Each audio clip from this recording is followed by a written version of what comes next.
Hey guys, let's get more news from Steelers, but first, don't forget to subscribe to the channel and leave your like. Rooney 2 addresses Steelers' schedule, not how I would have drawn it up.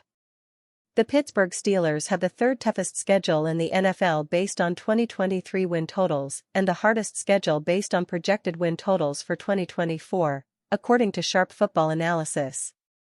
Of course, teams can always underperform or overperform, but on paper, it looks like the Steelers are in for a brutal season. It's safe to say President and CEO Rooney 2 isn't a big fan of the schedule. It's probably not exactly how I would have drawn it up, but we've got to do the best we can, Rooney 2 said, via the team's official website. The Steelers start their season with back-to-back road games against the Atlanta Falcons and Denver Broncos, and then host the Los Angeles Chargers in Week 3 for their home opener. However, Pittsburgh's final 2 months of the season may be more difficult than anything the team has faced in 50 years. The Steelers do not play an AFC North opponent until Sunday, November 17, in a Week 11 matchup with the Baltimore Ravens. It is the latest they have faced a division opponent for the first time since the 1970 merger, per the Pittsburgh Post-Gazette's Jerry Dulac.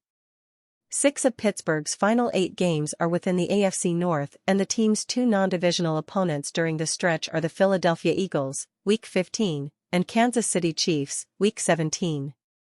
The Steelers went 5-1 in the division last year, but Rooney 2 acknowledged anything can happen this season. You never take anything for granted. The teams in our division are all tough, Rooney 2 added. Some people would say we have the toughest division in football, and I probably would agree with that. They'll all be tough games. It will be a challenge. That it will, but head coach Mike Tomlin always seems to have his team in contention for the playoffs by season's end. Rooney 2 expects nothing different this year. Mike does a good job of getting guys ready, Rooney 2 finished. There are no excuses in terms of what day of the week you're playing. You just have to be ready to go when the time comes. Ryan Clark slams NFL for the Steelers' schedule. Several fans feel as if the Pittsburgh Steelers were dealt a bad hand by the NFL and, for lack of a better term, got screwed. Amongst those who are questioning the NFL is former Steelers safety Ryan Clark, who let his feelings be known on Get Up. Who made this schedule? Clark asked, very bewildered. What dude from Cleveland all of a sudden got a job in the league office?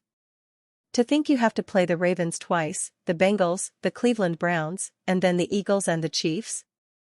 A team that won the Super Bowl 2 years in a row. A team that was in the Super Bowl the year before. You have to play those teams to finish the season when the end of the season is where we've seen the Steelers find ways to compete. It's the beginning of the season when they suck. Coach Tomlin has a saying, I try to make things as uncomfortable as possible. Guess what, my dog? You ain't gotta try hard this year. Because the NFL did it for you. The Steelers' back half of the schedule from weeks 11 to 18 is the hardest in the NFL, per preseason projections based off last year's win totals from Warren Sharp. However, it seems that the Steelers are counted out every year and always find a way to be in the playoff hunt until the very end. Steelers 2024 game-by-game picks. Why strength of opponent isn't Steelers' biggest schedule challenge? Steelers open as road underdogs against the Falcons in Week 1 of the 2024 season. Steelers announced schedule for 2024 NFL season. Historical breakdown of every game on the Steelers' 2024 schedule. Steelers DT Cam Hayward plans to skip OTAs, seeking contract extension. Steelers Insider, team reuniting with Cam Sutton a really good possibility.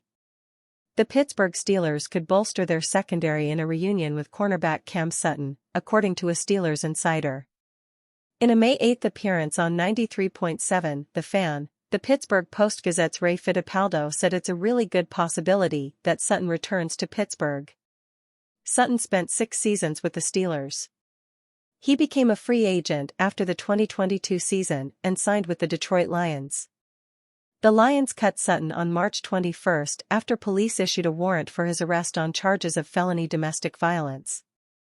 On April 8, Sutton entered a pretrial diversion program to resolve the case, according to an ESPN report from April 17. The Steelers will probably make that signing, I think, in June or July, if it does happen, Fittipaldo said. The way they approached the draft, not addressing corner early, I think it makes perfect sense to bring back a vet like Cam Sutton, if these legal matters are not serious in nature. Post-Gazette Steelers insider Jerry Dulac also reported that the idea of a reunion was gaining traction. In a May 7 Steelers chat on the Post-Gazette's website, Dulac gave the signing a 51% chance of happening. The Hillsborough County Sheriff's Office in Tampa, Florida posted on X on March 20 that they had a warrant for Sutton's arrest. According to the Detroit Free Press, police had been searching for Sutton since March 7 when the alleged incident took place. A spokesperson from the sheriff's office told the Free Press that officers had responded to a domestic violence incident in progress and found a victim with wounds that indicated an altercation took place. Police allege Sutton left the scene before officers arrived and could not be located for weeks. Sutton turned himself in to the Orient Road Jail on March 31. The Free Press reported he was released on his own recognizance. According to ESPN, Sutton entered the pretrial batterers intervention program and was subject to a probationary period. He also is not allowed to possess a weapon, must undergo mental evaluations, and is not allowed to contact the victim, according to ESPN. Fittipaldo told 93.7 The Fan the Steelers won't move quickly on signing Sutton, given the situation. The Steelers will take their time with this. They'll let the legal process play out somewhat. They will let the commissioner's office do their investigation. I think they'll get a feel for what the punishment might be, if there is any. The door appears to be open to a Steelers reunion with Sutton.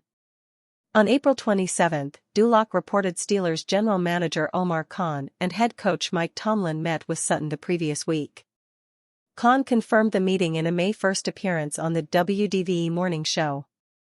"We'll see. We did meet with Cam. I think it was a couple weeks ago. It was more than just about the situation here. We just wanted to see how he was doing. We spent 6 years with Cam, and they were a good 6 years with Cam. It was a good experience. Obviously, he had the opportunity to go to Detroit, had to make a business decision. We'll see. I will say this, I do like the depth we have at the position. There are some young guys in there that are gonna compete and have traits to be really good nickel corners. I really like that group, so we'll see. We'll see what the future holds." In 6 seasons with the Steelers, Sutton played in 84 regular season games. He caught 8 interceptions, defended 38 passes, and made 168 tackles. Last season with the Lions, he started every game, including 3 playoff games. He had 1 interception and made 68 tackles. Shelby Cassess covers the Pittsburgh Steelers for Heavy.com. A Pennsylvania native and Emmy-nominated reporter and host, Shelby has covered sports and news around Pittsburgh since 2017. Her work has been featured prominently at Odyssey Pittsburgh, KDKA, and WPXI. She is also one of the first female sports talk show hosts for KDKA's sister station 93.7 The Fan and contributes to Steelers.com as a freelance team reporter and host. More about Shelby Cassess. And you, fan, what do you think of Cam Sutton's situation? Leave your opinion in the comments.